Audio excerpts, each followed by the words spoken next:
One of the most frequently asked questions we get is, what's a GPT and how is that different from ChatGPT? Confusingly, they are different things, even though their names are pretty similar. And as you can tell from the left and right hand side, they look pretty similar too. So let's go through the differences so you know who and what you're interacting with. So on the left hand side is ChatGPT. That is the classic chatbot that OpenAI is super famous for. You can navigate to it by going to chatgpt.com. That's it. There's no / anything. It's just chatgpt.com. If you're in the left-hand side sidebar, if you click ChatGPT, you will always return back to ChatGPT. On the right-hand side, we are looking at a GPT. It looks very similar, right? But some of the telltale signs of how it's different is, one, there's a logo here.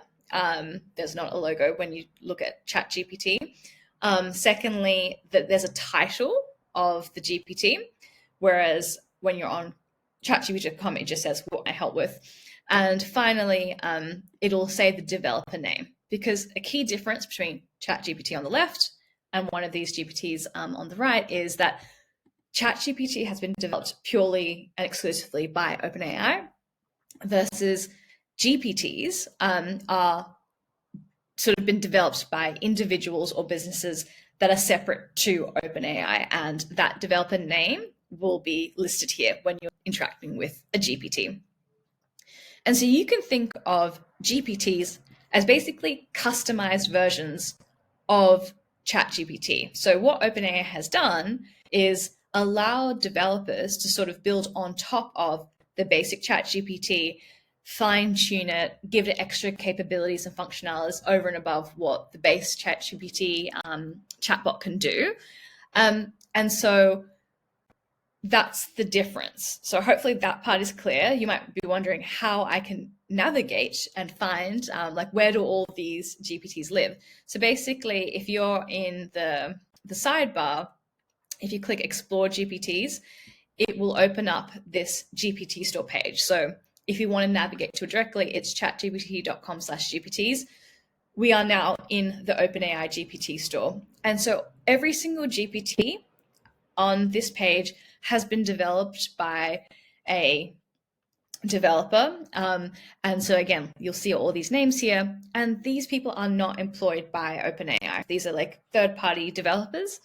And so something to keep in mind is, and this is like a second question that we often get asked, is like, I'm already paying for ChatGPT. Like, I have GPT Plus, I have ChatGPT Teams.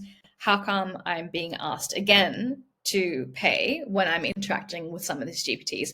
So the thing to keep in mind is, if you have a ChatGPT Plus account or Pro or Enterprise, and you can find out if you go into Manage Workspace and go into billing, you'll see if you are on a paid ChatGPT account, is that this payment is going to OpenAI, right? For high message limits, for extra like features and functionality.